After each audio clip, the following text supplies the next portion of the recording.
Pirmahan mo na ito, Teresa. Huwag mo nang hintayin na mawalan pa ako ng pasensya sa'yo. Ngunit Mami, alam niyo pong wala akong kinalaman sa nawawalang pera. Si Marco ang naglustay nito sa sugal. Bakit ako ang kailangang umamin? Tumahimik ka. Si Marco ay isang Montenegro. Hindi siya pwedeng madungisan ng pangalan dahil lang sa isang pagkakamali. Ikaw? Isipin mo kung sino ka lang bago ka namin pinulot. Isang hamak na babaeng walang pangalan na pinatira namin sa ilalim ng aming bubong. Asawa po ako ni Marco. Akala ko ba, pamilya ang turing niyo sa akin? Kung pamilya ang turing mo sa amin, matuto kang magsakripisyo. Isang pirma lang, Teresa. Isang pirma para sa kaligtasan ng dangal ng pamilyang ito. Huwag kang maging makasarili. Marco, magsalita ka naman. Sabihin mo sa kanila ang totoo. Hindi ko kayang gawin ito. Gawin mo na lang ang gusto ni Mami, Teresa. Para naman ito sa ating lahat. Isipin mo na lang na bayad mo ito sa lahat ng naitulong nila sa'yo. Ang bawat salitang binitiwan ni Marco ay tila isang matalim na balisong na dahan-dahang humahati sa puso ni Teresa. Sa loob ng 5 taon, ibinigay niya ang lahat. Ang kanyang lakas, ang kanyang talino sa pagpapatakbo ng kumpanya, at ang kanyang buong pagkatao para lamang maging karapat-dapat sa bansag na Montenegro. Ngunit sa isang iglap, sa silid na iyon na nababalot ng amoy ng mamahaling alak at babango, natanto niya na siya ay isa lamang kasangkapan, isang panakip butas sa mga kasalanan ng lalaking pinangakuan siyang mamahalin hanggang sa huling hininga. Malamig ang hawakan ng bulpen na inabot ni Doña Amalia. Ramdam ni Teresa ang pang-inginig ng kanyang mga daliri, isang pang-inginig na nagmumula sa kaibuturan ng kanyang kaluluwa. Tiningnan niya ang dokumentong nasa mesa. Isang formal na pag-amin na ninakaw niya ang milyon-milyong pisong pondo ng kumpanya. Kung pipirma siya, mawawala ang kanyang dangal, ang kanyang lisensya, at ang kanyang kalayaan. Ngunit kung hindi, alam niyang hindi siya tatantanan ng matanda hanggat hindi siya nadudurog. Sa ilalim ng kanyang maluwag na blusa, dahan-dahang hinaplos ni Teresa ang kanyang tiyan. Isang lihim na hindi pa niya naibubunyag sa kahit kanino. May maliit na buhay na nabubuo sa loob niya. Isang sanggol na bunga ng isang pag-ibig na akala niya ay totoo. Paano niya palalakihin ang batang ito kung ang kanyang ina ay isang kriminal sa mata ng batas? Ngunit paano niya maililigtas ang kanyang sarili kung ang buong puwersa ng pamilyang Montenegro ay nakadagan sa kanyang balikat? Dahan-dahang dinala ni Teresa ang dulo ng bulpen sa papel. Ang bawat hibla ng kanyang puso ay sumisigaw ng pagtanggi, ngunit ang kanyang isipan ay abala sa ibang bagay. Bago siya pumasok sa silid na yon, may isang maliit na kagamitang itinago niya sa ilalim ng kanyang manggas. Isang recorder na tahimik na sumisipsip sa bawat lason na lumalabas sa bibig ni Doña Amalia at Marco. Nagmamadali ako, Teresa. Marami pa akong bisitang dapat asikasuhin sa ibaba para sa anibersaryo. Huwag mong sayangin ang oras ko. Pagmamadali ng matanda habang pilit na inaayos ang kanyang perlas sa leeg, tila ba ang kahihiyang ipinapagawa niya ay isang ordinaryong utos lamang sa katulton. Lumingon si Teresa kay Marco. Ang lalaking dati ay tinitingnan niya ng may pagsamba. Ngayon ay hindi man lang makatingin ng diretso sa kanya. Nakatitig lang ito sa baso ng whiskey. Tila mas mahalaga pa ang bawat lagok nito kaysa sa buhay ng asawa. Doon, sa gitna ng katahimikan ng silid, namatay ang huling bahagi ng pagmamahal ni Teresa. Ang tanging natira ay ang malamig na abong dala ng pagtataksil. Inilapat niya ang tinta sa papel. Isang kurba, isang linya, at isang tuldok. Sa bawat hagod ng bolpen, tila naririnig ni Teresa ang pagguho ng kanyang sariling mundo. Ngunit sa likod ng kanyang mga luhang pilit na pinipigilan, may isang apoy na nagsisimulang mag-alab. Isang apoy na hindi nila inaasahang mabubuo sa isang babaeng akala nila ay sulod-sunuran lamang. Ayan na, pirma na yan. Masaya na ba kayo? Bulong ni Teresa Ang kanyang boses ay malamig at walang emosyon na tila galing sa ilalim ng lupa. Kinuha ni Doña Amalia ang papel ng may mapanuyang ngiti. Mabuti at natauhan ka. Huwag kang mag-alala, hindi ka naman namin pababayaan sa kulungan. Gagawa kami ng paraan para mapaikli ang sentensya mo. Basta't huwag ka lang magsasalita ng kung ano-ano. Tumayo si Teresa ng tuwid. Sa unang pagkakataon sa gabing iyon, tinitigan niya si Doña Amalia ng mata sa mata. Wala na ang takot. Wala na ang pagmamakaawa.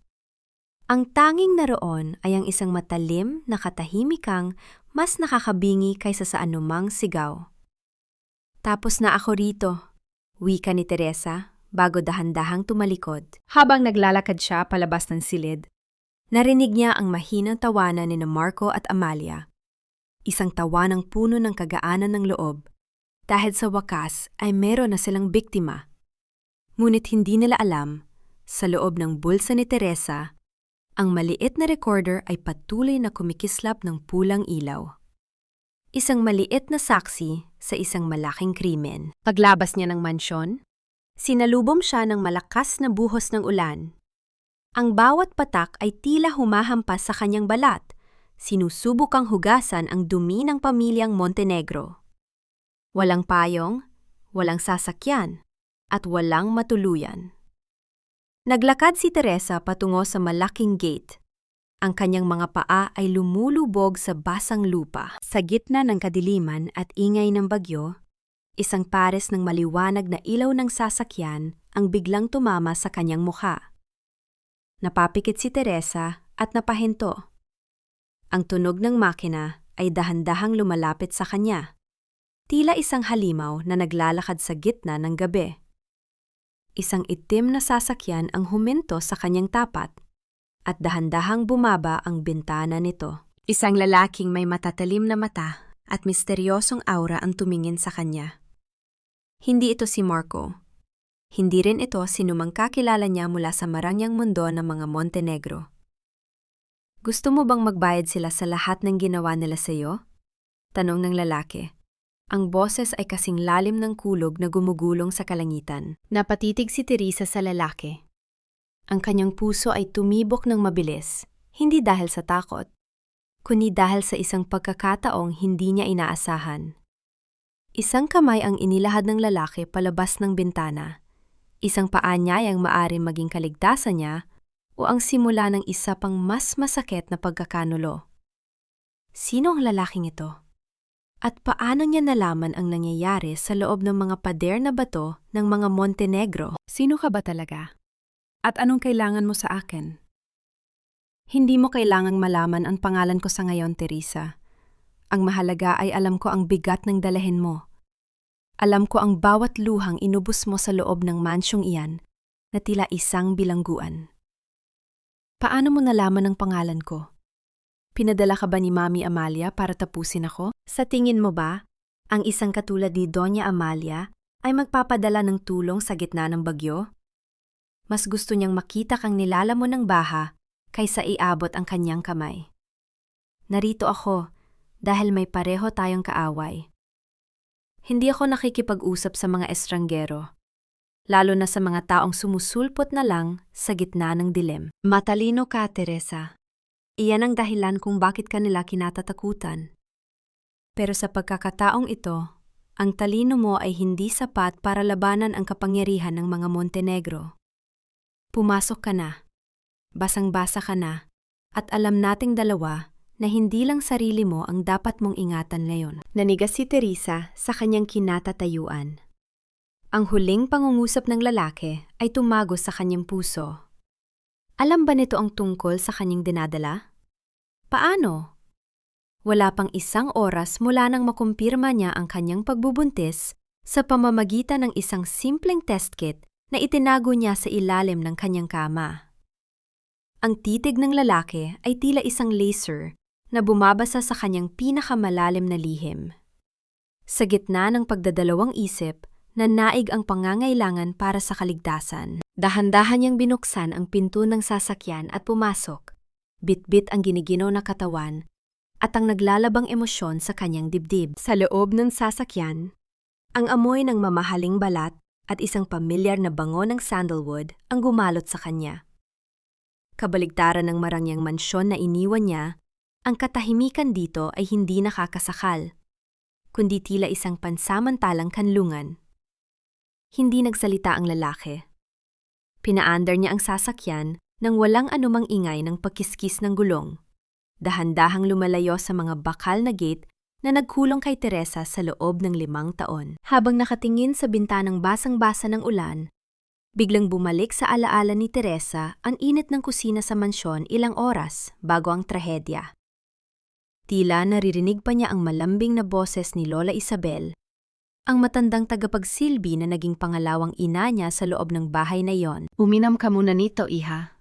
Mainit na tsokolate na galing pa sa probinsya.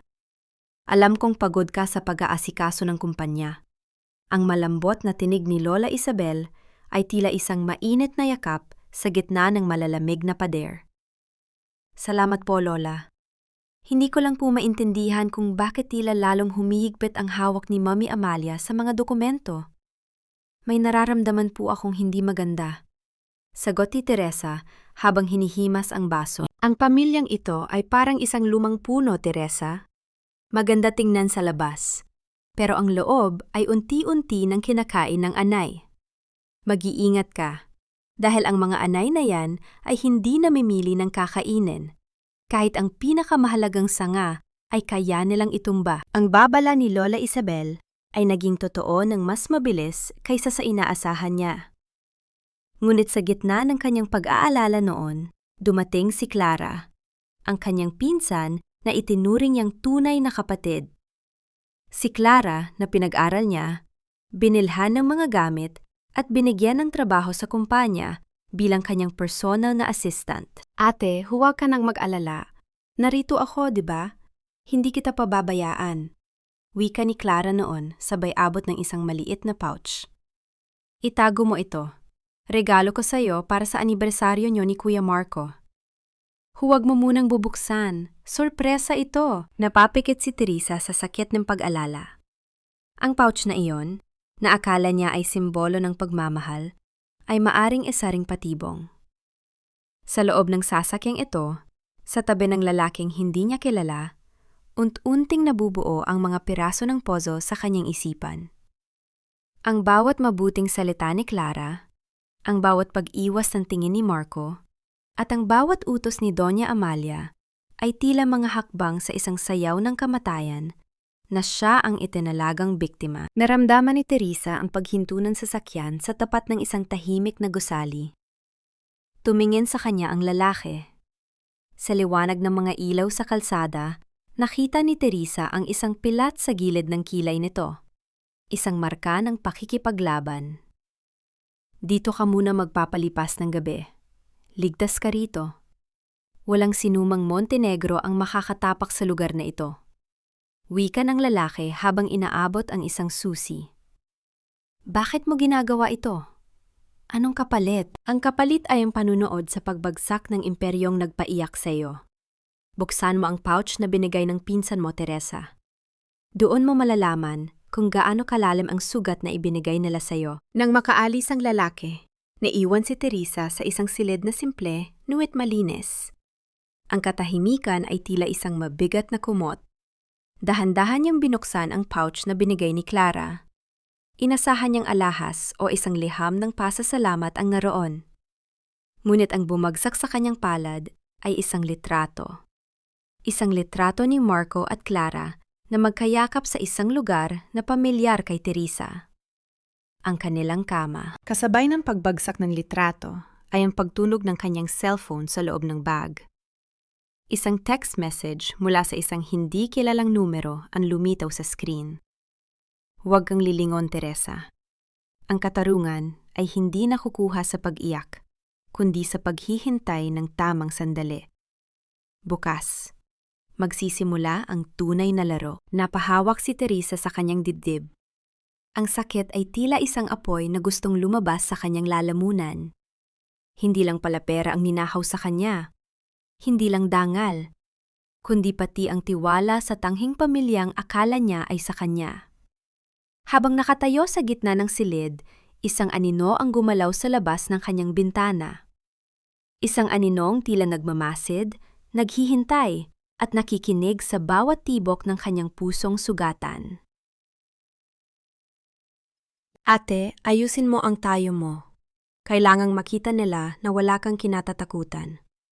Heto ang USB. Siguraduhin mong mailalagay mo ito sa tamang oras. Salamat, Clara. Ikaw lang talaga ang maaasahan ko sa bahay na ito. Pagkatapos nito, malilinis na ang pangalan ko at malalaman nila ang tunay na kulay ni Mommy Amalia. Siyempre naman, ate, alam mo namang mahal na mahal kita. Ayokong nakikita kang nahihirapan. Ang katotohanan ay lalabas din. Pangako ko sa'yo. Sana nga, Clara. Pagod na akong magtago sa anino ng mga Montenegro. Pagod na akong maging biktima ng mga kasalanang hindi ko ginawa. Huwag kang mag-alala, ate. Sa gabing ito, ang lahat ng mata ay nasa iyo. Ipakita mo sa kanila kung sino ang tunay na Teresa Montenegro. Ang mga salitang iyon ni Clara ay tila isang matamis na awit na nagpatuloy sa pandinig ni Teresa habang siya ay naglalakad sa gitna ng marangyang bulwagan. Ang bawat hakbang niya sa ibabaw ng pulang karpet ay tila isang pag-akyat sa bundok ng mga patalim. Nakasuot siya ng isang mahabang itim na gown, isang kulay na sumisimbolo sa kanyang pagluluksa sa pag-ibig na namatay. Ngunit sa mata ng iba, ito ay simbolo lamang ng kanyang pagiging elegante. Ang bulwagan ay puno ng mga taong may matataas na katayuan sa lipunan. Ang amoy ng mamahaling pabango at ang kinang ng mga diamante ay tila sumasakal sa hangin. Sa dulo ng silid, nakita ni Teresa si Doña Amalia na nakatayo ng tuwid, suot ang kanyang mapang-aping ngiti habang nakikipag-usap sa mga maimpluwensyang tao. Sa tabi nito ay si Marco, na may kasamang isang batang babae, si Sofia, ang anak ng isang mayamang negosyante na balak nilang ipalit sa kanya. Ramdam ni Teresa, ang kabana tila isang dagundong sa loob ng kanyang dibdib. Hawak niya sa loob ng kanyang maliit na bag ang USB na naglalaman ng pag-amin ni Amalia. Ito na ang sandaling hinihintay niya. Ang sandaling babawiin niya ang kanyang dangal sa harap ng lahat. Nang magsimula ang programa, umakyat si Doña Amalia sa entablado para sa kanyang talumpate. Ang bawat salita nito ay puno ng kasinungalingan tungkol sa integridad at danggal ng pamilya. Nang dumating ang bahagi para sa isang video presentation ng kasaysayan ng kumpanya, dahan-dahang lumapit si Teresa sa gilid ng projector. Mabilis niyang isinaksak ang USB na ibinigay ni Clara. Ngunit nang bumukas ang malaking screen, ang inaasahan niyang boses ni Doña Amalia ay hindi narinig. Sa halip, isang video ang lumitaw. Isang video ni Teresa na tila lihim na kumukuha ng pera mula sa vault ni Don Montenegro at isang serye ng mga edited na larawan niya kasama ang iba't ibang lalaki. Ang bulong ng mga bisita ay tila isang malakas na alon na dahan-dahang lumulunod sa kanya. Anong kahulugan nito, Teresa? Ang boses ni Doña Amalia ay umalingaw-ngaw sa buong bulwagan, puno ng pekeng gulat at galit. Hindi yan ang laman yan. Clara, anong nangyari? Lumingon si Teresa sa kinaroroonan ng kanyang pinsan. Nakita niya si Clara na nakatayo sa tabi ni Marco. Ang mukha nito ay puno ng luha. Ngunit sa mga mata nito ay nakita ni Teresa ang isang madilim na tagumpay. Ate, bakit mo ginawa yon? Akala ko ba magbabago ka na? Bakit kailangan mo sirain ang pamilyang tumulong sa'yo? Ang bawat salita ni Clara ay tila isang sampal na mas masakit pa sa pisikal na pananakit. Noon lang natanto ni Teresa, ang USB ay pinalitan. Ang taong pinagkatiwalaan niya ng kanyang buhay ay ang siya ring nagtulak sa kanya sa bangin. Lumapit si Doña Amalia sa kanya sa gitna ng entablado. Ang tunog ng malakas na sampal ay umalingaw-ngaw sa buong bulwagan na nagpatahimik sa lahat. Isang mainit at mahapding pakiramdam ang gumuhit sa pisngi ni Teresa. Ngunit ang mas masakit ay ang paglapit ni Marco. Walang sabi-sabing hinawakan ni Marco ang kanyang kamay at marahas na hinila ang kanyang engagement ring. Ang matalim na gilid ng singsing ay bumaon sa kanyang balat na nag-iwan ng isang maliit na sugat na dahan-dahang naglalabas ng dugo. Wala kang kwentang babae. Mula sa araw na ito, hindi ka na bahagi ng pamilyang ito. Ilabas ang basurang yan, sigaw ni Marco. Ang kanyang boses ay puno ng pot na tila hindi sila naging mag-asawa sa loob ng mahabang panahon. Hinaladkad si Teresa ng mga security guard palabas ng bulwagan. Ang bawat tingin ng mga bisita ay tila mga karayong na tumutusok sa kanyang pagkatao. Itinapon siya sa labas ng gate, sa gitna ng kalsada, kung saan ang ulan ay nagsisimula na namang pumatak. Napasandal si Teresa sa malamig na pader. Ang kanyang marangyang gown ay dahan-dahang nababasa at dumidikit sa kanyang katawan. Ang dugo mula sa kanyang sugatang daliri ay humalo sa tubig ulan na lumilika ng isang maputlang kulay pula sa semento. Sa gitna ng kanyang pag-iisa, naramdaman niya ang isang matinding kirot sa kanyang puson. Isang paalala ng buhay na nasa loob niya na ngayon ay kasama niyang nagdurusa. Habang nakatingin sa naglalakihang mga ilaw ng mansyon na unti-unting lumalabo dahil sa kanyang mga luha, narinig niya ang tunog ng isang sasakyang humihinto sa kanyang harapan. Ang pamilyar na itim na sasakyan mula sa nakaraang gabi. Ang pinto ay bumukas at lumabas ang lalaking si Mateo. Ngunit sa pagkakataong ito, ang kanyang mukha ay hindi na puno ng misteryo, kundi ng isang malamig na determinasyon. Nakita mo na ba ang tunay na mukha ng mga taong minahal mo? Tanong ni Mateo habang binubuksan ng isang malaking itim na payong para silungan siya. Tiningnan siya ni Teresa nang may halong galit at panghihina. Alam mo ba? Alam mo bang mangyayari ito? Hindi mo kailangang sumagot na yon. Pero tandaan mo ito, Teresa. Sa mundong ito, ang mga pusong masyadong malambot ay palaging dinudurog. Kung gusto mong mabuhay para sa anak mo, kailangan mong matutong maging kasing tigas ng bato. Binuhat ni Mateo si Teresa mula sa pagkakaupo sa kalsada. Habang nakasandal ang ulo ni Teresa sa dibdib ng lalaki, naramdaman niya ang isang kakaibang lakas. Ito ang katapusan ng Teresa na nagtiis. Bukas, sa pagsitat ng araw, isang bagong babae ang isisilang mula sa mga abo ng kahihiyan. Ubusin mo ang sabaw na yan. Kailangan mo ng lakas, hindi lang para sa sarili mo, kundi para sa batang dinadala mo. Bakit pa interesado ka sa buhay ko? At paano mo nalaman ang tungkol sa pagbubuntis ko?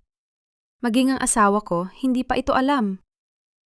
Ang asawa mo ay masyadong abala sa pagbibilang ng perang, hindi naman sa kanya para mapansin ang pagbabago sa iyong katawan. Ako? Binabayaran ako para malaman ang lahat. Sino ka ba talaga, Mateo? At anong kailangan mo sa akin? Hindi ako naniniwala sa libreng tulong sa mundong ito. Ako si Mateo Salvador, isang pangalang walang halaga sa mga Montenegro. Ngunit isang mukhang hinding-hindi nila makakalimutan.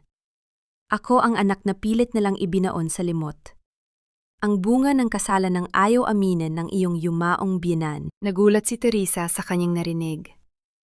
Ang lalaking nasa harap niya, na may matatalim na tingin at tila bakalang paninindigan, ay isang Montenegro rin, isang anak sa labas.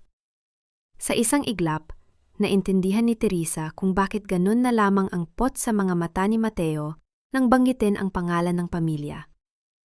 Pareho silang itinapon. Parehong minaltrato ng isang sistemang ang tanging pinapahalagahan ay ang hiya at ang mabangong pangalan ng pamilya. Dahan-dahang inilapag ni Mateo ang isang tray ng pagkain sa tabi ni Teresa. Kinuha niya ang kamay ng babae, ang kamay na may sugat dahil sa sapilitang pagkuha ng singsing ni Marco. Maingat niyang nilinis ang sugat gamit ang isang bulak na may gamot. Ang bawat haplos niya ay may halong lambot na hindi inakala ni Teresa na nagmumula sa isang lalaking tila nabubuhay sa dilim. Masakit ba? Tanong ni Mateo. Ang kanyang boses ay naging malumanay Malayo sa malamig na tuno kanina. Ang sugat sa daliri, hindi na. Pero ang sakit dito, turo ni Teresa sa kanyang dibdib, hindi ko alam kung kailan mawawala. Huwag mong hilinging mawala ang sakit, Teresa. Gamitin mo yan. Gawin mong gasolina ang sakit na yan para sunugin ang mansyong kumuha ng lahat sa'yo. Narito ako para bigyan ka ng proteksyon. Ngunit may isang kondisyon. Alam ko na yan. Ano ang kapalit? Tulungan mo akong makapasok sa Montenegro Group. Ikaw ang nakakaalam ng lahat ng pasikot-sikot ng kanilang mga account. Ikaw ang utak sa likod ng kanilang paglago sa nakaraang 5 taon. Ibigay mo sa akin ang mga susi ng kanilang kaharian. At ibibigay ko sa iyo ang katarungang matagal mo nang hinihingi. Napahinto si Teresa. Ang pakikipagtulungan kay Mateo ay tila pagpasok sa isang kasunduan sa Diablo. Ngunit ano pa nga ba ang kanyang pagpipilian? Sa labas ng silid na ito, siya ay isang takas, isang babaeng walang dangal, at isang ina na walang kakayahang protektahan ang kanyang anak. Tiningnan niya ang kanyang bandahadong daliri, isang permanenteng marka ng pagtataksil ni Marco. Paano ko malalaman na hindi mo rin ako itatapon kapag nakuha mo na ang gusto mo? Tanong ni Teresa. Ang kanyang boses ay puno ng pag-aalinlangan. Tumayo si Mateo at lumapit sa bintana, nakatingin sa malayo kung saan makikita ang mga ilaw ng lungsod. Dahil hindi ako katulad nila. Ang kailangan ko ay ang kumpanya. Ang kailangan mo ay ang mabuhay ng payapa kasama ang anak mo. Magkaiba ang ating layunin, ngunit iisa ang ating daan. Lumingon siya kay Teresa, at sa pagkakataong ito, may kakaibang kislap sa kanyang mga mata. At tungkol sa batang yan, huwag kang mag-alala. Gagamitin natin ang batang yan bilang huling alaslaban sa kanila. Isipin mo nga lang ang mukha ni Doña Amalia kapag nalaman niyang ang tagapagmana ng lahat ng kanyang pinaghirapan ay nasa ilalim ng aking pangangalaga. Nanlamig si Teresa. Ang pagtrato ni Mateo sa kanyang anak bilang isang alas o kasangkapan sa laro ay nagpaalala sa kanya na ang lalaking ito ay mapanganib. Ngunit sa gitna ng panganib na iyon, naramdaman din niya ang isang kakaibang seguridad. Sa unang pagkakataon, hindi na siya mag-isa sa pakikipaglaban. Habang iniisip ang kanyang susunod na hakbang, narinig niya ang mahinang pagtunog ng ulan sa bubong ng gusali. Ang bawat patak ay tila isang babala. Lumapit si Mateo sa kanya at inilagay ang kanyang kamay sa balikat ni Teresa. Isang simpleng galaw, ngunit punong-puno ng tensyon. Magpahinga ka na muna. Bukas, ipakikilala kita sa mga taong tutulong sa atin. Ngunit tandaan mo, Teresa, mula sa gabing ito, wala nang balikan. Handa ka na bang talikuran ang lahat para sa iyong paghihigante? Hindi sumagot si Teresa. Ngunit ang kanyang mahigpit na pagkakahawak sa kumot ay sapat na sanang sagot. Sa kanyang isipan, nakikita na niya ang pagguho ng mga pader ng mansyon. Bago tuluyang lumabas ng silid si Mateo, huminto siya sa pinto at nagsalita ng hindi lumingon.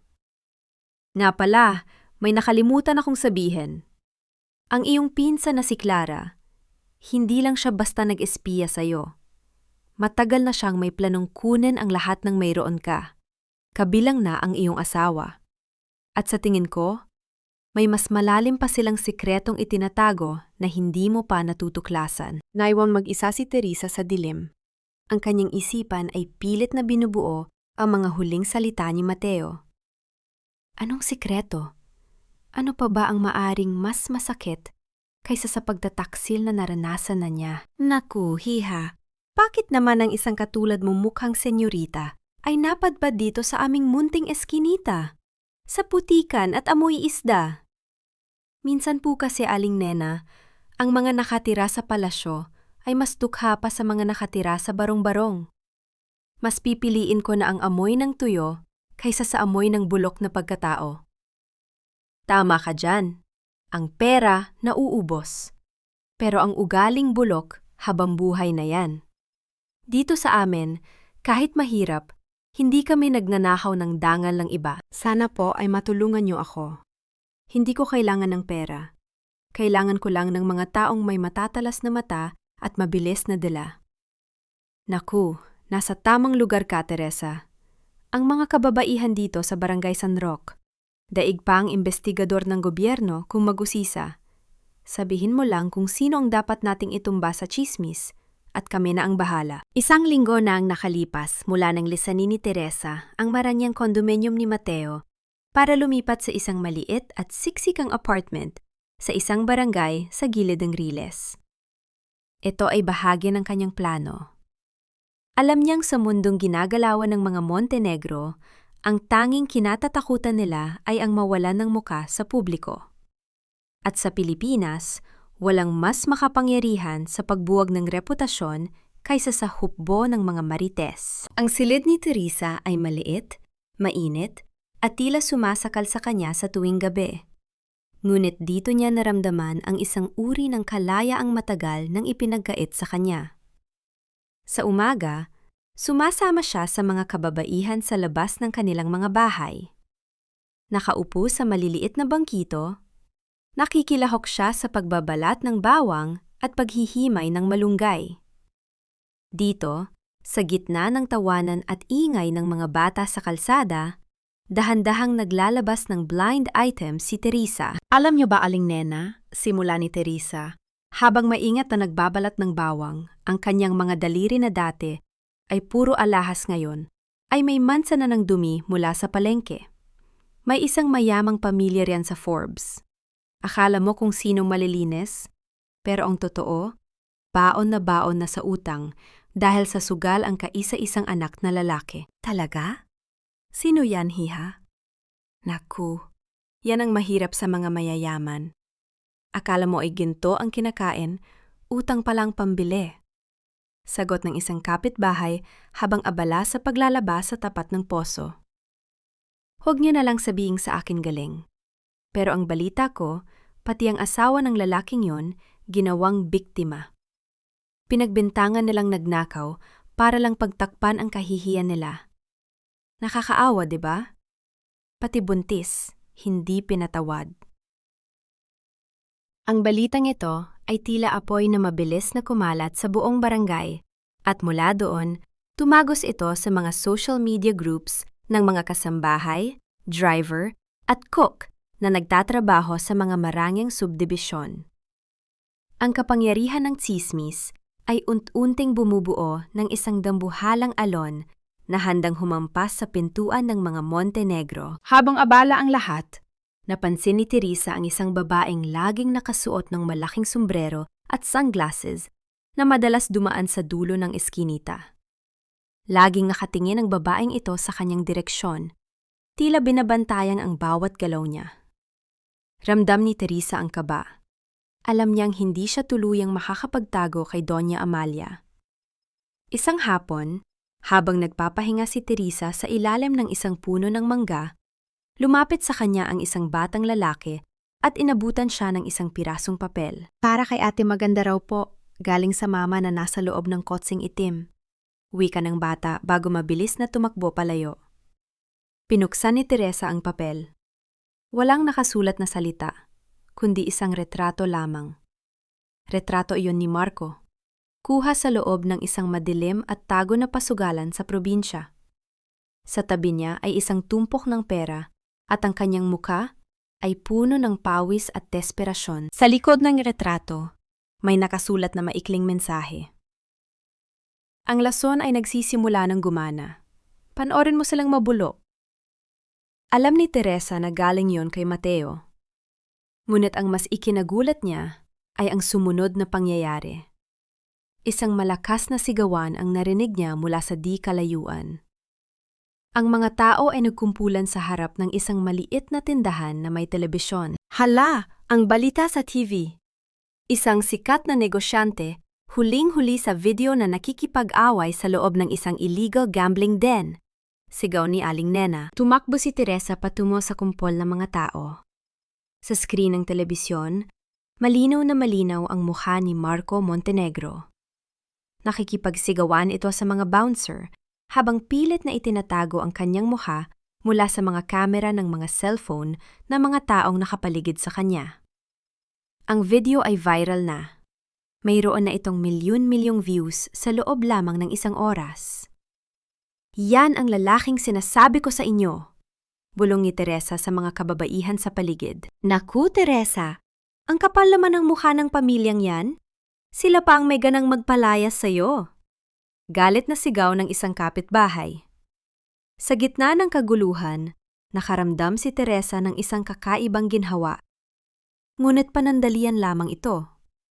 Habang ang lahat ay abala sa panonood, muling nakita ni Teresa ang misteryosong babaeng may malaking sombrero. Sa pagkakataong ito, hindi lang ito nakatingin. Dahan-dahan itong lumapit sa kanya at ibinaba ang sunglasses. Nanlamig ang buong katawan ni Teresa. Hindi yun espiya ni Doña Amalia. Yun ay si Clara, at sa kanyang mukha ay walang bakas ng pagkatalo, kundi isang mapait at mapangalib ng ngiti. Akala mo ba ate matatapos ang lahat sa isang video lang? Bulong ni Clara nang makalapit siya kay Teresa. Sapat lang para sila lang dalawa ang makarinig. Hindi mo alam kung anong kayang gawin ni Mami Amalia para protektahan ang kumpanya. At ikaw ang unang isasakripisyo bago pa man madamay ang pangalan namin. Inilabas ni Clara ang kanyang cellphone at may ipinakitang isang larawan kay Teresa. Isang larawan ni Lola Isabel na nakagapos sa loob ng isang madilim na bodega. Heto ang pera, Teresa. Sapat na yan para lumayo ka at kalimutan ang lahat ng nangyari. Huwag mo nang hintayin na masaktan pa ang matandang yon dahil sa katigasan ng ulo mo. Akala mo ba, Clara, mababayaran ng marubing pera na yan ang buhay ni Lola Isabel? O ang danggal na ninakaw niyo sa akin? Huwag kang magmalinis. Alam nating dalawa na kailangan mo ang perang ito. Tingnan mo ang paligid mo. Mabaho, madumi, puno ng mga taong walang mararating. Bagay ka lang dito, ate. Pero huwag mo na kaming idamay sa paglubog mo. Ako ba ang lumulubog? O kayong mga Montenegro na unti-unti nang kinakain ng sariling kasinungalingan? Ang bawat sentimo sa loob ng subreng yan ay amoy ng takot ni Mami Amalia. Tumigil ka! Isang salita mo pa at sisiguraduhin kong hindi mo na muling makikita ang vulang matanda. Pirmahan mo ang kasunduan na aalis ka ng bansa at hindi na magpapakita. At ibabalik namin siya sa'yo. Ang bawat salita ni Clara ay tila isang malapot na putik na dumidikit sa pandinig ni Teresa. Nakatayo sila sa gitna ng eskinita kung saan ang marangyang suot ni Clara ay tila isang malaking insulto sa kahirapang nakapaligid sa kanila.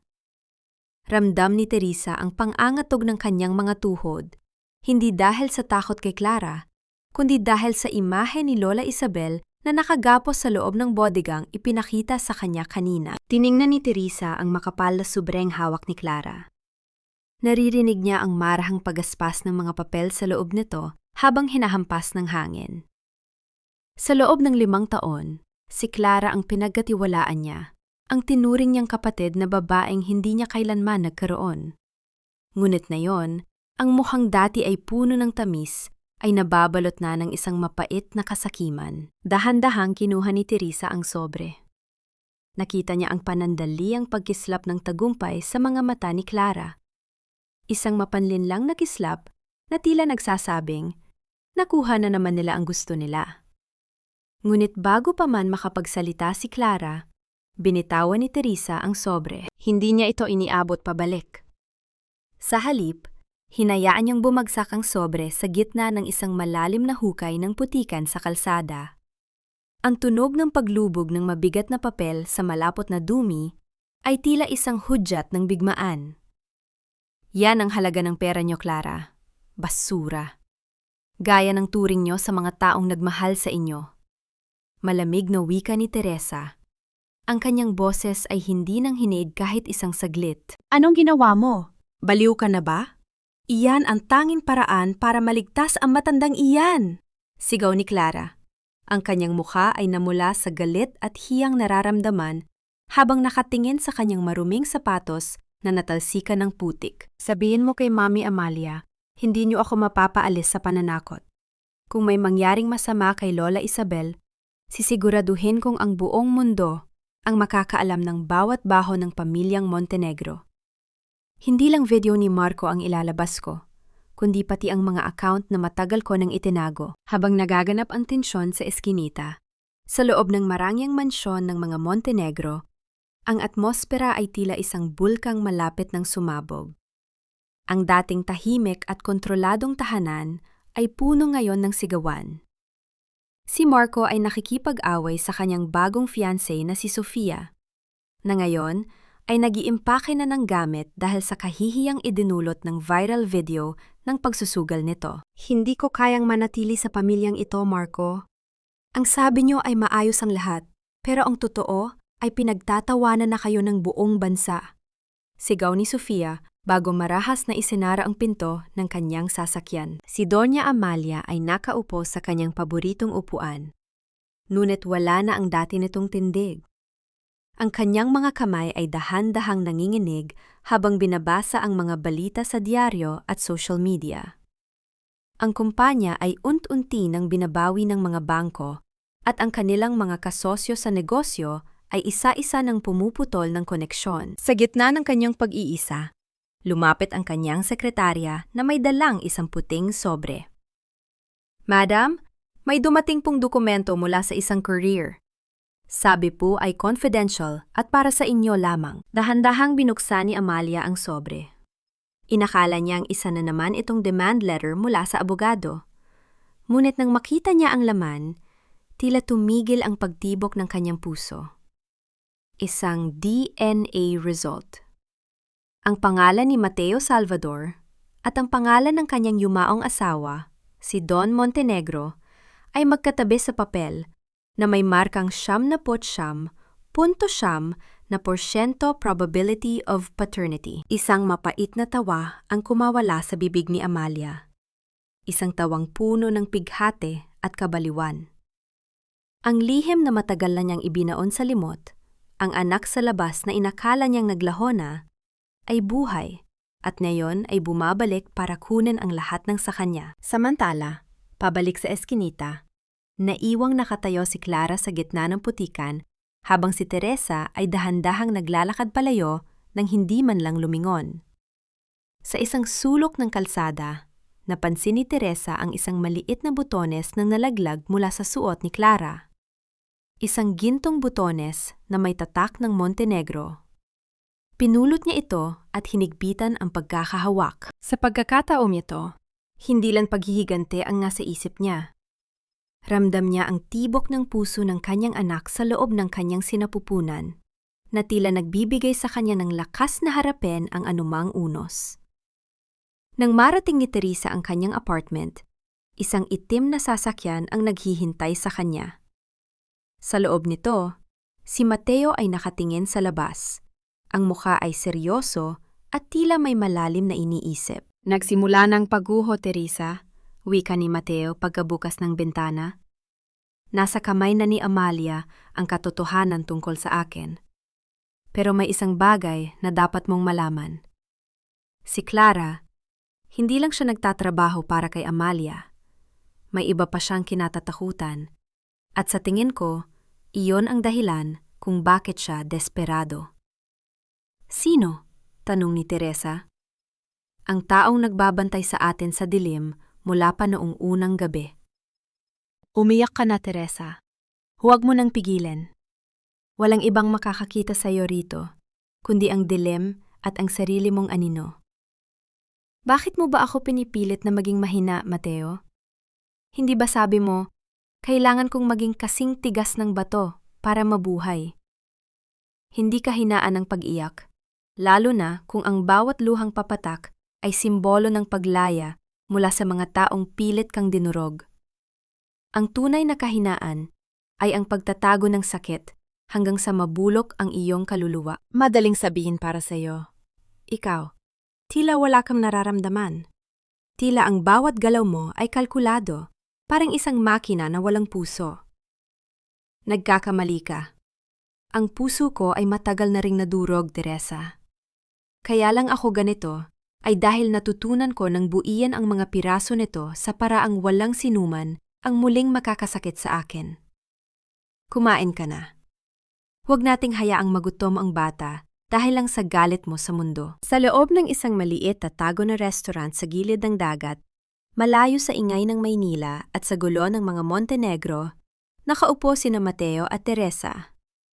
Ang tanging naririnig ay ang marahang paghampas ng mga alon sa pampang at ang malungkot na tunog ng mga kubyerto sa ibabaw ng lamesa. Ang amoy ng sariwang isda at maalat na hangin ay tila nagbibigay ng panandaliang kapayapaan sa naguguluhang isipan ni Teresa. Pinanood ni Teresa si Mateo habang maingat itong hinihimay ang isda para sa kanya. Ang mga kamay na kanina lang ay tila bakal sa tigas ay meron palang kakayahang maging malumanay. Sa gitna ng dilaw na liwanag ng lampara, napansin ni Teresa ang lungkot sa mga mata ng lalaki. Isang lungkot na pamilyar sa kanya. Ikwento mo naman sa akin tungkol sa nanay mo. Mahinahong wika ni Teresa na nagpatigil sa kamay ni Mateo. Pumuntong hininga si Mateo at sa isang sandali, ang maskara ng pagiging matapang ay dahan-dahang natanggal. Ang nanay ko ay isang simpleng labandera sa mansyon niyo noon. Akala niya, ang pag-ibig ni Don Montenegro ay ang kanyang kaligtasan. Pero ang totoo, yun pala ang kanyang kamatayan.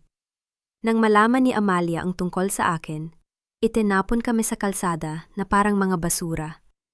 Namatay ang nanay ko sa sakit at gutom, habang ang tatay ko ay abala sa pagpapakitang tao sa harap ng mga kamera. Naramdaman ni Teresa ang bigat sa kanyang dibdib. Ang bawat salita ni Mateo ay tila isang malalim na sugat na muling bumubukas. Naalala niya ang kanyang sariling mga magulang, ang simpleng buhay na meron sila bago siya mapunta sa marangyang impyerno ng mga Montenegro.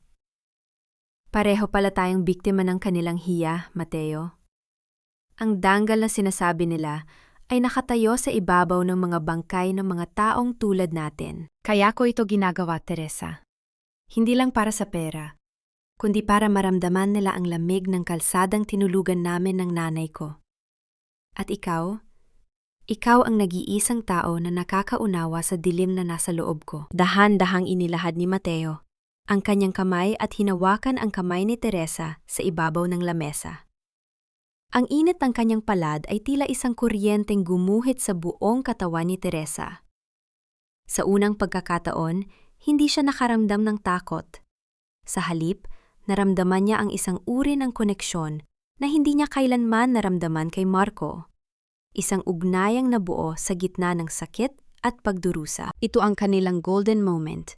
Isang tahimik na sandali kung saan ang dalawang pusong sugatan ay tila nagtatagpo sa gitna ng giyera. Lumapit ng bahagya si Mateo. Ang kanyang muka ay ilang pulgada na lamang ang layo sa muka ni Teresa. Ang kanyang mga mata ay nakatitig sa mga labi ng babae.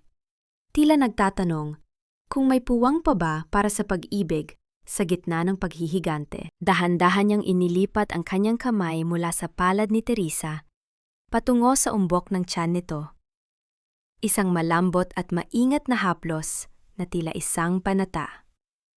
Hinding-hindi ko hahayaang maranasan ng batang ito ang naranasan ko. Pangako ko sa iyo, Teresa. Puprotektahan ko kayo, kahit na ang kapalit ay ang sarili kong buhay. Napapikit si Teresa. Pinapakiramdaman ang bawat tibok ng kanyang puso na sumasabay sa haplos ni Mateo. Ngunit sa likod ng magandang sandaling iyon, isang malamig na kaisipan ang pumasok sa kanyang isipan. Maari ba niyang pagkatiwalaan ang isang lalaking ang buong buhay ay nakatuon sa pagkasira ng iba? Paano kung siya ay isa lamang kasangkapan sa mas malaking plano nito? Habang silang dalawa ay tila nakalutang sa sarili nilang mundo, sa labas ng restaurant, sa likod ng mga madidilim na puno, isang flash ng kamera ang mabilis na kislap. Ang tunog ng pag-ikot ng gulong ng isang motorsiklo ay dahan-dahang lumayo na hindi nila napapansin. Kailangan na nating bumalik, wika ni Mateo habang tumatayo. Muling ibinabalik ang kanyang malamig na anyo. Masyado na tayong matagal dito. Baka may nakasunod na sa atin. Habang naglalakad sila patungo sa sasakyan, isang katanungan ang hindi maalis sa isipan ni Teresa. Mateo, noong gabi ng aksidente ng mga magulang ko, 10 taon na ang nakalilipas. Nasaan ka noon? Bahagyang natigilan si Mateo, ang kanyang pagkakahawak sa susi ng sasakyan ay humidbit. Hindi siya sumagot agad, ngunit ang katahimikang namagitan sa kanila ay tila isang mabigat na pader na muling tumayo. Bakit mo na itanong yan? Balik na tanong ni Mateo. Ang boses ay tila isang babala. Dahil ang mga magulang ko ay nagtrabaho rin sa Montenegro Group. At sa bawat gabi na nakikita kita, tila may isang alaala sa isip ko na pilit bumabalik. Isang anino sa gitna ng apoy. Bago pa makasagot si Mateo, biglang tumunog ang cellphone ni Teresa. Isang tawag mula sa isang hindi kilalang numero. Pagkasagot niya, isang boses ng lalaking humihingal at tila takot na takot ang kanyang narinig. Teresa, si Lola Isabel, wala na siya sa bodega. Itinakas siya ni Clara. Pero hindi para iligtas. Dadalhin siya sa bangin ng Sierra Madre. Magmadali kayo. Bitawan mo siya, Mami Amalia. Wala siyang kasalanan. Ako ang kailangan niyo, di ba? Bakit kailangang idamay ang isang matandang walang kalaban-laban? Wala siyang kasalanan? Teresa, nagkakamali ka. Sa mundong ito, ang pananahimik ay isang kasalanan din. Ang matandang ito ay naging saksi sa lahat, at ang mga saksing hindi marunong tumahimik ay kailangang patahimikin ng tuluyan. Hayop ka! Pati ang taong nagsilbi sa inyo ng kalahating siglo, magagawa niyo pang saktan? Wala na ba kayong natitirang konsensya? Konsensya? Ang konsensya ay para sa mga mahihirap, Teresa. Para sa aming mga Montenegro, ang tanging mahalaga ay ang proteksyon ng aming pangalan. Ibigay mo sa akin ang recorder at ang lahat ng ebidensyang hawak mo at baka maawa pa ako sa kanya. Huwag, Teresa. Huwag mong ibigay sa kanya. Hayaan mo na ako. Ang mahalaga ay malaman ng mundo ang katotohanan. Ang boses ni Lola Isabel ay mahina at nanginginig. Tila isang tuyong dahon na anumang oras ay tatangayin ng malakas na hangin sa Sierra Madre. Nakatayo sila sa gilid ng isang matarek na bangin. Ang makapal na hamog ay dahan-dahang bumabalot sa paligid, habang ang tunog ng mga puno na humahampas sa isa't isa dahil sa lakas ng hangin ay tila isang malungkot na koro ng mga kaluluwa. Nakahawak si Clara sa braso ni Lola Isabel, habang sa likod nila ay nakatayo si Doña Amalia, suot ang isang itim na Amerikana na tila simbolo ng kanyang pagiging reyna ng kadiliman. Ang kanyang mga mata ay walang bakas ng awa, kundi isang malamig na determinasyon na tapusin ang lahat ng gulo sa gabing ito. Sa kabilang panig, ilang metro ang layo. Nakatayo si Teresa kasama si Mateo. Ramdam ni Teresa ang bawat butil ng pawis na gumugulong sa kanyang likod sa gitna ng malamig na gabi. Ang kanyang kamay ay nakakuyom. Hawak ang recorder na naglalaman ng lahat ng lason ng mga Montenegro. Clara, bitawan mo siya, utos ni Mateo. Ang kanyang boses ay tila isang babala ng paparating na unos. Alam nating dalawa na ginagamit ka lang ni Amalia. Kapag natapos na siya kay Teresa, ikaw ang susunod na itatapon niya. Bahagyang nanginig ang kamay ni Clara na nakahawak kay Lola Isabel. Lumingon siya kay Doña Amalia na tila naghahanap ng katiyakan. Ngunit ang matanda ay nanatiling nakatitig ng matalim kay Teresa. Huwag kang makinig sa kanya, Clara. Gawin mo ang dapat mong gawin, sigaw ni Amalia. Dahan-dahang lumapit si Teresa, bawat hakbang niya ay maingat dahil sa madulas na lupa sa gilid ng bangin. Clara, kapatid ang turing ko sa iyo. Pinagkatiwalaan kita. Alam kong may kabutihan pa sa puso mo. Huwag mong hayaang maging mamamatay tao ka dahil sa isang pamilyang kailanman ay hindi ka tinuring na kauri. Kapatid? Tumawa si Clara ng may halong pait. Ang kanyang mga luha ay nagsimulang humalo sa hamog sa kanyang muka.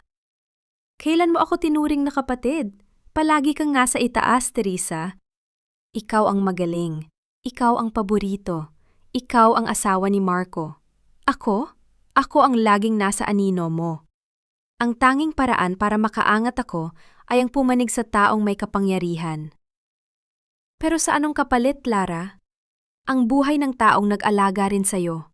Turo ni Teresa kay Lola Isabel. Sa sandali ngayon, si Lola Isabel ay biglang nagsalita.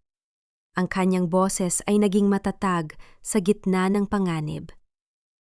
Amalia, sapat na ang 10 taon ng aking pananahimik. Akala mo ba ay nakalimutan ko na ang gabing namatay ang asawa mo?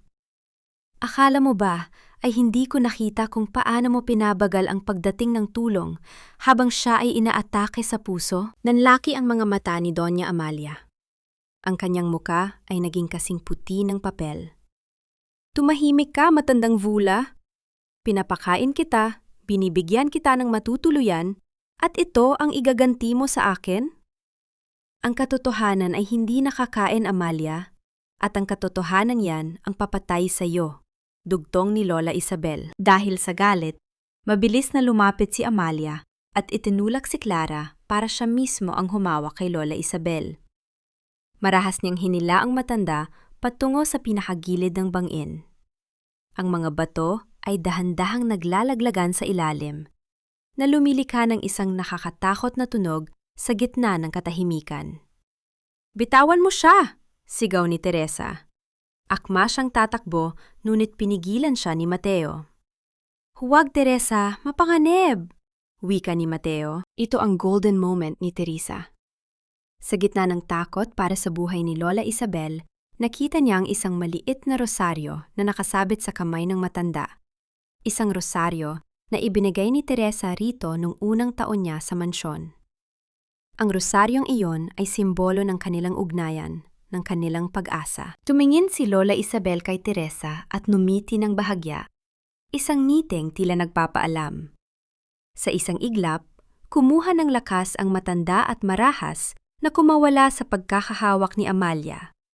Ngunit dahil sa kanyang panghihina, nawalan siya ng balanse. "Lola!"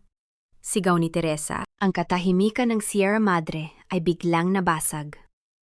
Mula sa madilim na bahagi ng kagubatan, ang tunog ng mga sirena ng pulis ay nagsimulang umalingaw-ngaw.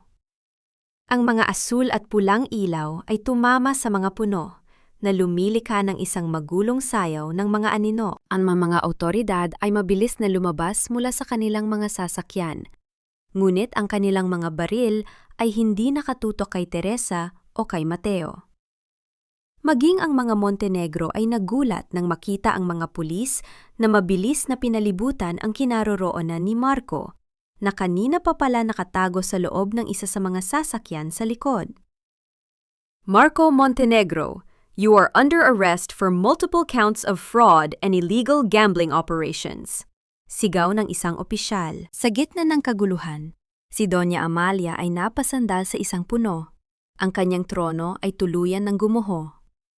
Ngunit sa gilid ng bangin, isang kamay ang nakakapit pa rin sa isang ugat ng puno. Si Lola Isabel. Mabilis na tumakbo si Teresa at Mateo patungo sa gilid. Ang puso ni Teresa ay tila sasabog sa kaba habang nakatingin sa matandang nakabitin sa pagitan ng buhay at kamatayan. Inabot niya ang kanyang kamay. Ang bawat ugat sa kanyang braso ay lumitaw dahil sa puwersa. "Lola, hawak lang! Huwag kang bibitaw!" Nang mahawakan ni Teresa ang nanginginig na kamay ni Lola Isabel, naramdaman niya ang isang kakaibang bigat. Hindi lang bigat ng katawan, kundi ang bigat ng lahat ng lihim na dinala ng matanda sa loob ng mahabang panahon. Ngunit bago pa nila tuluyang maiangat si Lola Isabel, isang huling tingin ang ibinigay ni Amalia sa kanila mula sa malayo. Isang tingin na puno ng pot. Tila ba meron pa siyang huling baraha na hindi pa nailalabas? "Huwag niyo akong hawakan. Hindi niyo ba kilala kung sino ang kinakausap niyo? Ako ay isang Montenegro. Wala kayong karapatang itrato ako ng ganito." Sa harap ng batas, Madam Amalia, wala kayong pangalan. Mayroon lang kayong warrant of arrest. Sumama na po kayo ng matiwasay kung ayaw niyo pang lalong mapahiya. "Marco, magsalita ka. Sabihin mo sa kanila na nagkakamali sila. Sabihin mo sa kanila na ang asawa mo ang tunay na kriminal." "Mami, tumigil na kayo. Tapos na tayo. Wala na tayong magagawa." Anong tapos na? Ang pamilyang ito ay hindi kailanman matatapos. Teresa, ikaw ang may gawa nito. Isinusumpa kita. Hinding-hindi ka magkakaroon ng katahimikan. Ang bawat sigaw ni Doña Amalia ay tila isang desperadong huni ng isang sugatang hayop sa gitna ng Sierra Madre. Habang dahan-dahang isinasakay si Amalia at si Marco sa loob ng sasakyan ng pulis, nanatiling nakatayo si Teresa sa tabi ni Mateo.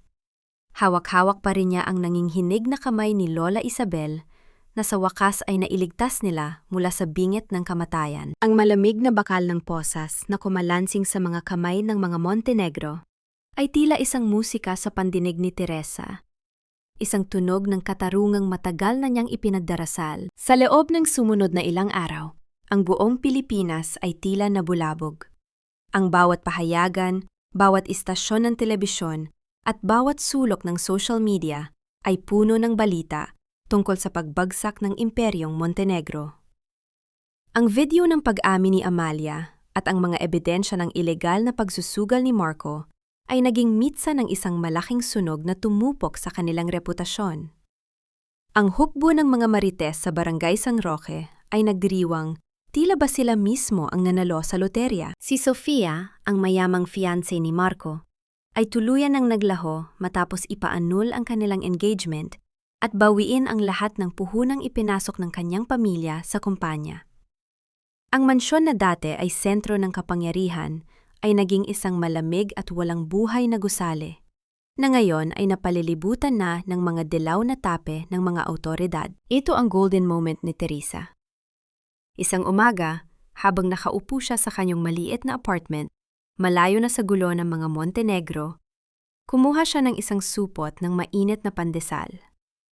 Dahan-dahan niyang kinagat ang kinapay, dinadama ang simpleng tamis nito habang nakikinig sa balita sa lumang radyo. Wala nang mga katulong na nagmamadali, wala nang mga bulyaw ni Amalia, at wala nang mga kasinungalingan ni Marco. Sa gitna ng katahimikan ng kanyang silid, naramdaman ni Teresa ang isang uri ng tagumpay na hindi matatagpuan sa pera o titulo. Ang tagumpay ng isang malinis na konsensya. Ngunit sa gitna ng kanyang kagaanan ng loob, may isang bagay na bumabagabag sa kanya. Si Mateo. Mula nang mangyari ang engkwentro sa Sierra Madre, hindi na muling nagpakita sa kanya ang lalaki. Sinusubukan niyang tawagan ang numero nito, ngunit laging out of coverage ang sagot. Ang kanyang mga mensahe ay nananatiling unread. Nasaan na ang lalaking nangako sa kanyang poprotektahan siya? Nasaan na ang taong nagparamdam sa kanya na hindi siya nag-iisa? Isang hapon, habang maglalakad si Teresa sa palengke, tumigil ang lahat ng tao sa harap ng isang tindahan ng telebisyon. Napatingin din si Teresa sa screen, at doon ay tila tumigil ang pagtibok ng kanyang puso. Ang balita ay tungkol sa formal na pagkuha ng isang bagong investor sa Montenegro Group. Ang kumpanya ay hindi na Montenegro Group ang pangalan, kundi Salvador International. At doon, sa gitna ng screen, nakatayo si Mateo Salvador. Nakasuot siya ng isang mamahaling itim na Amerikana, ang kanyang buhok ay maayos na maayos, at ang kanyang muka ay kasing tigas ng marmol. Wala na ang malambot na tingin na ibinigay niya kay Teresa sa gilid ng dagat. Ngayon, siya na ang bagong hari ng imperyong kanyang pinabagsak. Ang layunin ko ay maibalik ang dangal ng pangalang Salvador, wika ni Mateo sa harap ng mga reporter. Ang kanyang boses ay malamig at walang bahid ng emosyon. Ang Montenegro Group ay bahagi na ng nakaraan. Ngayon, kami na ang magtatakda ng bagong direksyon. Napahawak si Teresa sa kanyang tiyan. Ang kaba na naramdaman niya noon ay muling bumalik. Ngunit sa pagkakataong ito, may halong takot. Sino ba talaga si Mateo? Ginamit lang ba niya ang sakit ni Teresa para makuha ang kumpanyang matagal na niyang pinapangarap? Ang lahat ba ng kanilang pinagsamahan ay bahagi lamang ng isang kalkuladong plano? Habang nakatitig sa mukha ni Mateo sa TV, naramdaman ni Teresa ang isang matinding panghihina. Tila isang estrangero ang lalaking nasa screen. Ang taong binuhat siya sa gitna ng ulan ay tila naglaho na, At ang pumalit ay isang bersyon ni Doña Amalia na mas matalino at mas mapanganib. Dahan-dahang lumakad palayo si Teresa. Ang kanyang mga hakbang ay mabigat. Pagdating niya sa kanyang apartment, nakita niya ang isang puting sobre na nakaipit sa kanyang pinto. Walang pangalan ng nagpadala, kundi isang pamilyar na amoy ng sandalwood ang kumapit sa papel. Sa loob ng sobre ay may isang susi at isang maliit na mapa. At sa likod ng mapa, may nakasulat na isang pangungusap sa Tagalog na tila isang babala. Hindi pa tapos ang lahat, Teresa. Ang tunay na kaaway ay hindi ang mga Montenegro, kundi ang sikretong nakabaon sa ilalim ng iyong sariling bahay. Magkita tayo sa lumang bodega sa Marikina. Nanlamig ang buong pagkatao ni Teresa. Ang bodegang binabanggit ay ang dating pag-aari ng kanyang mga magulang. Anong kinalaman ni Mateo sa lugar na yon? At bakit tila binabalik siya ng kapalaran sa nakaraang pilit na niyang kinakalimutan? Teresa, huwag kang lumapit. Bitag ito. Ginamit ka lang niya mula sa simula para makuha ang lahat ng sayo. Clara, anong ginagawa mo rito? At bakit ka naririto sa bodega ng mga magulang ko? Narito ako dahil gusto kong iligtas ka. Tingnan mo si Mateo, Teresa. Nakita mo na siya sa TV, di ba? Siya na ang may-ari ng lahat. At ikaw, naiwan kang walang-wala habang siya ay nagpapakasasa sa yaman ng mga Montenegro. Mateo, magsalita ka? Totoo bang sinasabi niya? Pinlano mo ba ang lahat ng ito? Mula sa pagligtas mo sa akin sa ulan hanggang sa pagbagsak ni na Amalia. Teresa, makinig ka sa akin. May mga bagay na hindi mo pa naiintindihan. Ang mundong ito ay hindi itim at puti lamang. Ang bawat salita ay tila isang dagok sa dibdib ni Teresa. Nakatayo siya sa gitna ng lumang bodega sa Marikina. Ang lugar kung saan lumaki siya sa piling ng kanyang mga magulang. Ang amoy ng kalawang at alikabok ay humahalo sa pamilyar na bango ng sandalwood na laging dala ni Mateo. Ang dilaw na liwanag mula sa isang nakabiting bumbilya ay lumilikha ng mahahaba at nakakatakot na anino sa sahig. Nakaharap si Teresa kay Mateo, habang sa isang sulok ay nakatayo si Clara, na tila galing sa isang mahabang pagtatago. Madungis ang suot, magulo ang buhok, at puno ng desperasyon ang mga mata. Hawak ni Mateo ang isang itim na folder. Ang kanyang mukha ay nananatiling kalmado, ngunit may isang uri ng pait sa kanyang mga labi. Ibigay mo sa kanya ang folder, Mateo. Ipakita mo sa kanya ang katotohanan, sigaw ni Clara. Dahan-dahang inilahad ni Mateo ang folder kay Teresa. Nang buksan ito ni Teresa, bumagsak ang ilang lumang dokumento at mga larawan mula sa nakaraan. Mga larawan ng kanyang ama kasama si Don Montenegro at isang kasunduan sa pagitan ng dalawa na may petsang 10 taon na ang nakalilipas. Ang taon kung kailan namatay ang kanyang mga magulang sa isang sunog. Ang sunog na pumatay sa mga magulang mo ay hindi aksidente, Teresa. Wika ni Mateo. Ang kanyang boses ay naging malalim at puno ng lungkot. Hindi si Doña Amalia ang nag-utos niyon, kundi ang tatay ko, si Don Montenegro, para makuha ang lupang kinatatayuan ng kumpanya niyo.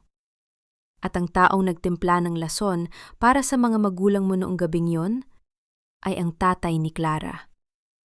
Nanigas ang buong katawan ni Teresa. Lumingon siya kay Clara na biglang natahimik at dahan-dahang napaatras sa dilim. Kaya ka ba desperado makuha ang tiwala ko, Clara? Kaya mo ba akong ipinagkanulo kay Amalia? Dahil alam mong, kapag nalaman ko ang totoo, ang pamilya mo ang mananagot? Tanong ni Teresa. Ang kanyang boses ay puno ng panginginig. Hindi ko ginusto yon, ate. Ginawa lang yun ni Papa dahil kailangan namin ng pera. Pero si Mateo ang pumasok sa bahay niyo noong gabing yun. Nakita ko siya.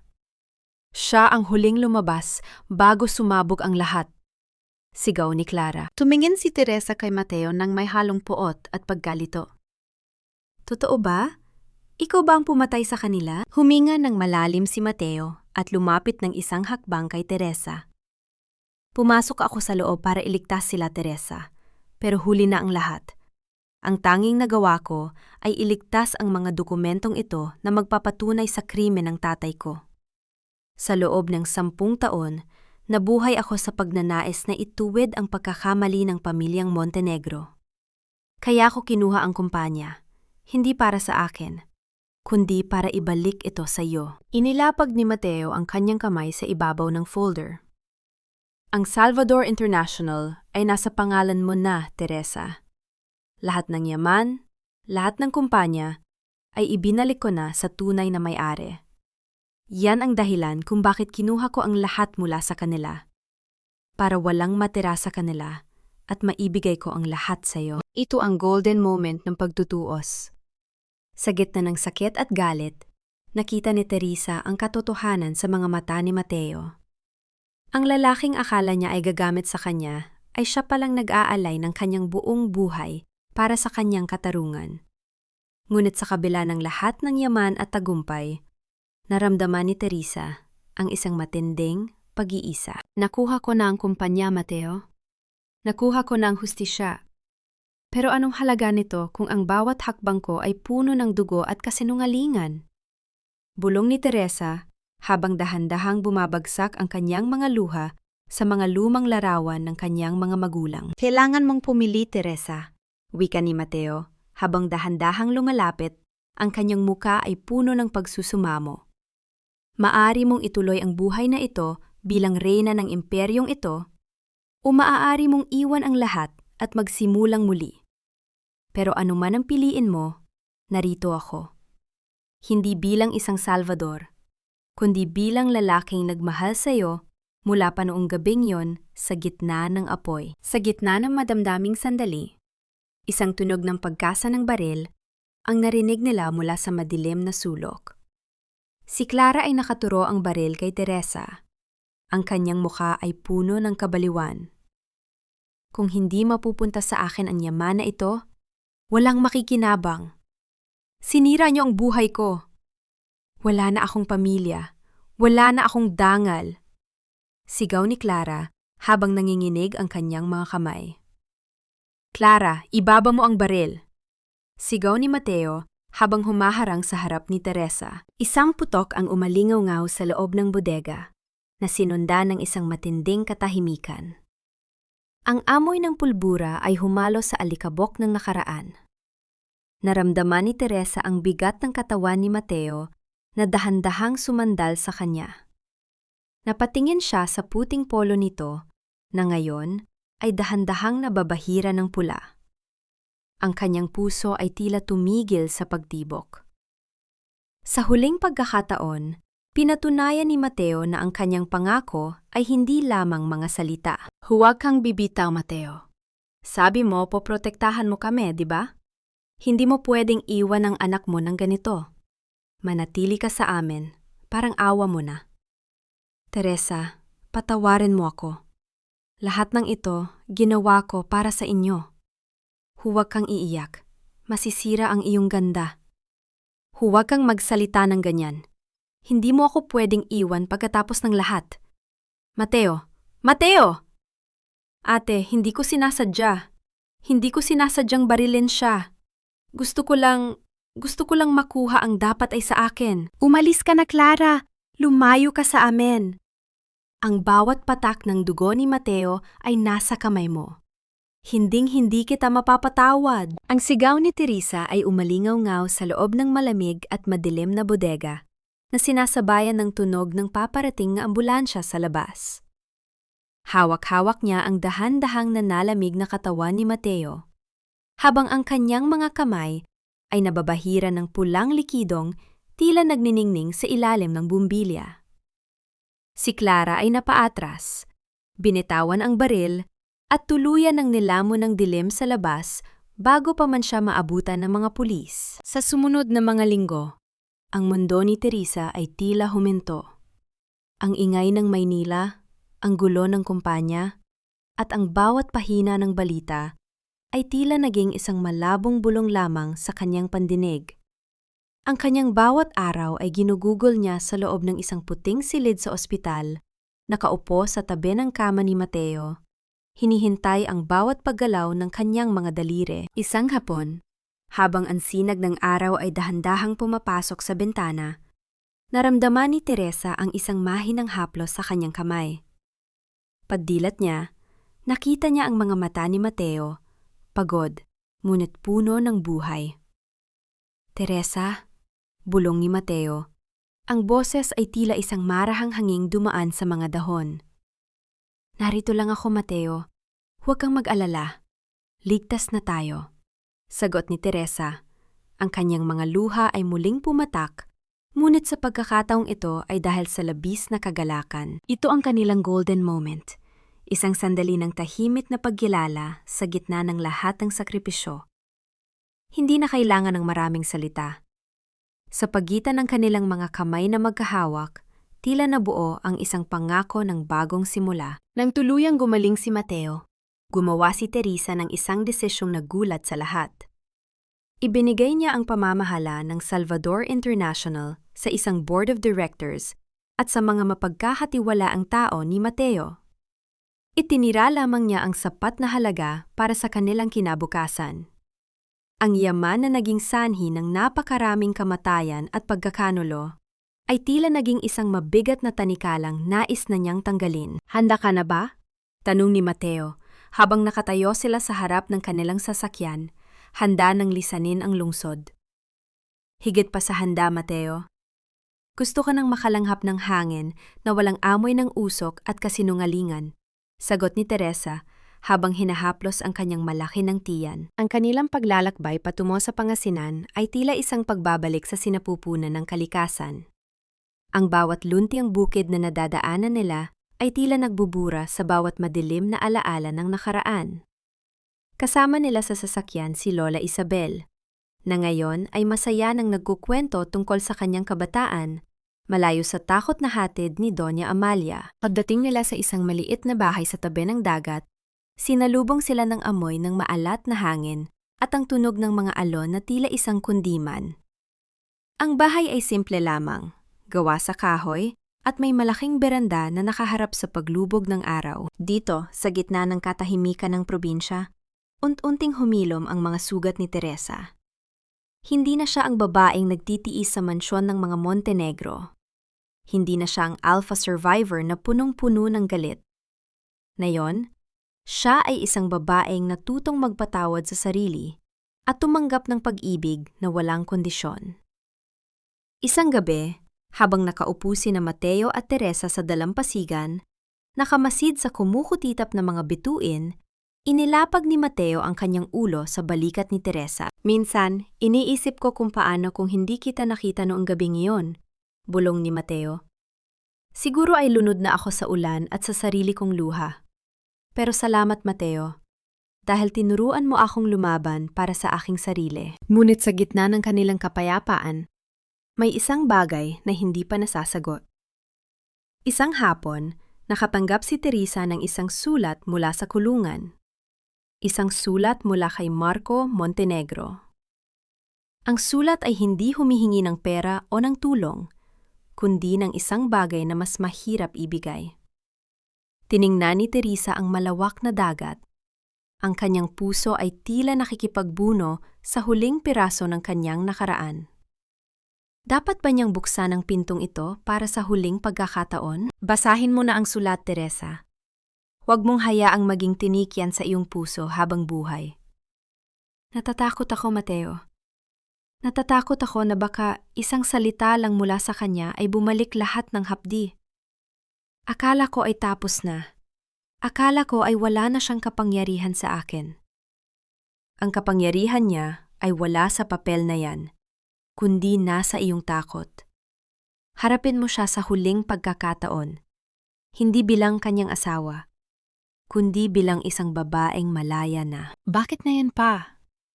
Bakit kung kailan nahanap ko na ang katahimikan dito sa tabi ng dagat? Dahil ang tunay na katahimikan ay hindi nakukuha sa pagtakbo, kundi sa pagharap sa huling anino ng nakaraan. Narito ako, Teresa. Hindi kita iiwan.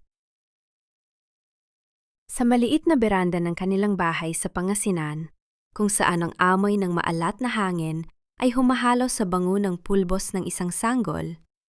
Dahan-dahang binuksan ni Teresa ang sulat. Ang papel ay luma at tila nabasa ng luha. Ang sulat kamay ni Marco, na dati ay puno ng yabang at awtoridad, ngayon ay nanginginig at tila nagmamakaawa sa bawat kurba ng letra. Sa loob ng sulat, hindi humingi si Marco ng pera, hindi siya humingi ng abogado, at hindi rin siya nakiusap na ilabas sa kulungan. Ang tanging hiling niya ay ang malaman kung ang batang dinadala ni Teresa ay ligtas. Inamin niya ang lahat ng kanyang pagkakamali, ang kanyang kahinaan sa harap ni Doña Amalia, ang kanyang pagtataksil kay Teresa, at ang kanyang pagsisisi na ngayon ay kumakain sa kanyang pagkatao sa loob ng selda. Patawad, ang huling salitang nakasulat sa ibaba na tila isang huling hininga ng isang taong nalulunod. Tumingin si Teresa sa malawak na asul na dagat. Ang bawat alon na humahampas sa dalampasigan ay tila bumubura sa pangalan ni Marco Montenegro sa kanyang puso. Dahan-dahan niyang itinupi ang sulat at inilagay ito sa loob ng isang maliit na kahon ng mga alaala na hindi na niya muling bubuksan. Mapapatawad mo ba siya? Tanong ni Mateo, habang dahan-dahang lumalapit, bitbit ang kanilang 3 linggong gulang na anak. Ang pagpapatawad ay hindi para sa kanya, Mateo. Para ito sa akin, para sa amin ng anak ko. Ayaw kong lumaki ang batang ito sa mundong puno ng galit at paghihigante. Sagot ni Teresa, habang kinukuha ang sanggol mula sa bisig ni Mateo. Ito ang golden moment ng kanilang bagong simula. Sa ilalim ng nag-aapoy na kulay ng paglubog ng araw, naramdaman ni Teresa ang init ng maliit na katawan ng kanyang anak. Ang sanggol ay dahan-dahang nagmulat ng mga mata. Mga matang kasing linaw ng dagat. Walang bahid ng sakit o dumi ng nakaraan. Hinawakan ni Mateo ang balikat ni Teresa at sa isang pagkakataon, ang katahimikan sa pagitan nila ay punong-puno ng pag-asa. Alam mo, Teresa, nung una kitang makita, ang akala ko ay gagamitin lang kita para sa aking plano. Bulong ni Mateo. Ang kanyang boses ay naging malambot at puno ng katapatan. Pero ang totoo, ikaw ang nagligtas sa akin. Tinuruan mo akong ang tunay na kapangyarihan ay wala sa pagkakaroon ng kumpanya, kundi sa pagkakaroon ng pamilyang uwiang mo gabi-gabi. Wala na ang Salvador International. Wala na ang Montenegro Group. Tayo na lang, Mateo. Sapat na ba yun sa'yo? Higit pa sa sapat, Teresa. Mas pipiliin ko ang simpleng buhay na ito sa tabi mo, kaysa sa lahat ng ginto sa Maynila. Dahan-dahang hinalikan ni Mateo ang noo ni Teresa, isang halik na hindi nagmamadali, kundi punong-puno ng paggalang at pangako. Ang lamig ng gabi ay dahan-dahang bumabalot sa paligid, ngunit sa loob ng maliit na bahay na yon, ang init ng kanilang pagmamahalan ay tila isang apoy na hindi kailanman mamatay. Mula sa kusina, narinig nila ang marahang pag-awit ni Lola Isabel ng isang lumang oyayi habang naghahanda ng hapunan. Ang amoy ng sinaing at sariwang isda ay humahalo sa hanging galing sa bundok. Ang lahat ng hirap, ang bawat sampal ni Amalia, ang bawat patak ng dugo sa bodega, at ang bawat luhang inubos ni Teresa ay tila naging maliliit na butil ng buhangin na tinangay na ng dagat. Sa huling sandali ng gabing iyon, habang nakahiga si Teresa sa tabi ni Mateo, pinapanood ang mahimbing na tulog ng kanilang anak. Naramdaman niya ang isang uri ng kalayang hindi niya inakalang makakamtan. Ang tanikala ng tungkulin at ang bigat ng "Hiya!" ay tuluyan ng naputol. Ngunit bago tuluyang pumikit ang kanyang mga mata, isang huling gunita ang dumaan sa kanyang isipan. Ang imahe ni Clara na naglalakad sa kalsada, wasak at mag-isa. Isang panalangin ang binulong ni Teresa sa dilim. Hindi para sa paghihigante, kundi para sa kaligtasan ng kaluluwa ng taong dati niyang itinuring na kapatid. Tapos na ang laban, Teresa. Bulong ni Mateo sa kanyang tabi. Tila nababasa ang kanyang iniisip. Oo, Mateo. Tapos na.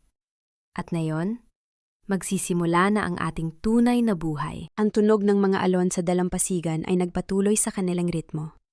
Isang walang hanggang kanta ng kalikasan na nagpapaalala sa lahat na pagkatapos ng pinakamadilim na bagyo, ang pagsikat ng araw ay laging may dalang bagong pag-asa.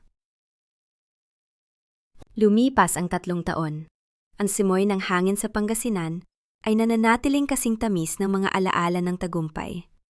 Sa dalampasigan, kung saan ang mga alon ay tila dahan-dahang humahalik sa pampang, nakatayo ang isang maliit ngunit matibay na gusali.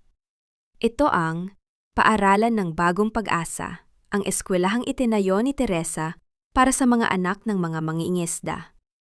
Hindi ito gawa sa maranyang marmol o diamante, kundi sa pag-ibig at sa pagnanais na ituwid ang bukas. Naririnig ang masayang tawanan ng mga bata mula sa loob ng silid-aralan, isang tunog na mas masarap pakinggan kaysa sa anumang kumpas ng pera sa loob ng bangko. Sa gitna ng silid, nakatayo si Teresa. Nakasuot siya ng isang simpleng puting bestido. Ang kanyang muka ay maliwanag at punong-puno ng kagaanan. Sa kanyang tabi ay isang munting batang lalaki, si Gabriel, na may matatalim na mata ni Mateo, ngunit may malumanay na ngiti ni Teresa. "Mama, tingnan mo po ang drawing ko. Isang malaking barko para po sa atin." Wika ng bata habang ipinapakita ang kanyang gawa. "Napakaganda, anak. Balang araw sasakay tayo sa isang totoong barko at lalakbayin natin ang buong mundo ng walang takot."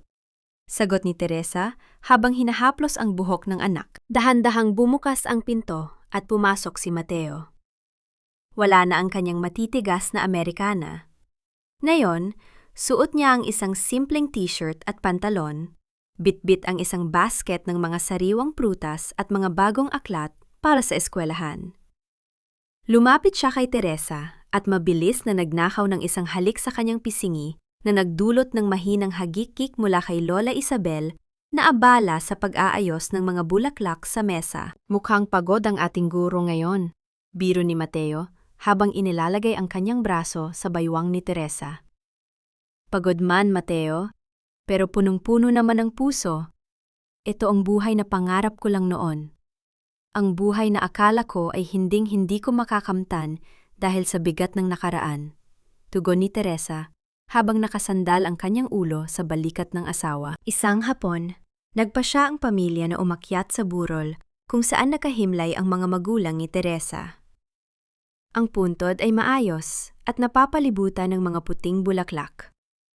Nanatiling tahimik ang paligid, ang tanging naririnig ay ang marahang pagaspas ng mga dahon sa hangin. Ito ang kanilang huling pagbisita bago tuluyang isara ang kabanata ng pighati. Hinawakan ni Teresa ang lapida ng kanyang ama at ina. "Ma, Pa, tapos na po ang laban. Nabigyan na po kayo ng katarungan. At higit sa lahat, nahanap ko na ang kapayapaang ipinagkait sa atin sa loob ng mahabang panahon. Hindi na tayo biktima. Ngayon, tayo ay malaya na." Bilang huling simbolo ng kanyang paglaya, dahan-dahang kinuha ni Teresa ang isang itim na belo mula sa kanyang bag. Ang belong isinuot niya noong gabing pinalaya siya sa mansyon ng mga Montenegro. Ang tilang naging saksi sa bawat luhang pumatak sa kanyang mga pisingi. Inangat niya ito sa hangin. Hinayaan niyang tangayin ito ng malakas na simoy ng dagat. Pinanood nila kung paano lumipad ang itim na tela, dahan-dahang lumalayo, paikot-ikot sa himpapawid, hanggang sa maging isang maliit na tuldok na lamang ito sa kalangitan, bago tuluyang naglaho sa abot tanaw. Wala nang natitirang tanikala. Wala na ang utang na loob na nakakasakal. Wala na ang hiya na nakakamatay. Ang balita tungkol sa mga Montenegro ay naging isang malayo at malabong kwento na lamang. Si Doña Amalia ay nananatili sa loob ng isang psychiatric ward sa loob ng bilangguan. Patuloy na nakikipag-usap sa mga anino ng kanyang nakaraang kapangyarihan. Si Marco naman, ayon sa mga balita, ay natutong magtrabaho sa loob ng selda. Dahan-dahang binabayaran ang kanyang mga pagkakamali sa paraang hindi niya inakala. At si Clara ay nananatiling isang anino sa malayo. Isang paalala na ang bawat pagkakanulo ay may katumbas na habambuhay na pagsisisi. Sa huling sandali ng paglubog ng araw, habang ang langit ay nagpapalit ng kulay mula sa kahel, patungo sa malalim na lila, naglakad sina Mateo at Teresa pabalik sa kanilang tahanan. Hawak ni Mateo ang kamay ni Teresa, habang si Gabriel ay tumatakbo sa kanilang harapan. Hinahabol ang mga alitap-tap na nagsisimula ng lumitaw. Mateo, anong natutunan mo sa lahat ng ito? Tanong ni Teresa habang nakatingin sa kanilang anak. Natutunan ko na ang tunay na kayamanan ay hindi nasusukat sa laki ng kumpanya o sa dami ng ginto. Sagot ni Mateo nang may malalim na kislap sa kanyang mga mata. Ang tunay na kayamanan ay ang pagkakataong magsimulang muli. Ang pagkakataong humingi ng tawad at ang katapangan na magpatawad. At higit sa lahat, ang mahanap ang taong yayakap sa iyo sa gitna ng bagyo. Tumigil sila sa harap ng kanilang maliit na bahay. Ang ilaw mula sa loob ay tila isang tanglaw ng init at seguridad. Dito, sa maliit na sulok na ito ng mundo, nahanap ni Teresa ang kanyang tunay na bansag. Hindi siya si Teresa Montenegro, ang biktima. Hindi rin siya si Teresa Santos, ang ulila. Siya ay si Teresa, isang babae, isang asawa, at isang ina. Isang taong natutong maglakad sa apoy at lumabas na mas matatag, mas tapat, at mas punong-puno ng pag-ibig. Habang ang gabi ay tuluyan ng gumabalot sa Pangasinan, ang tunog ng mga alon ay nananatiling saksi sa kanilang kaligayahan. Ang kwento ng pusong nagtiis ay natapos na, at ang sinimulan nila ay isang bagong awit ng buhay na kailanman ay hindi na matatapos sa luha, kundi sa walang hanggang pag-asa.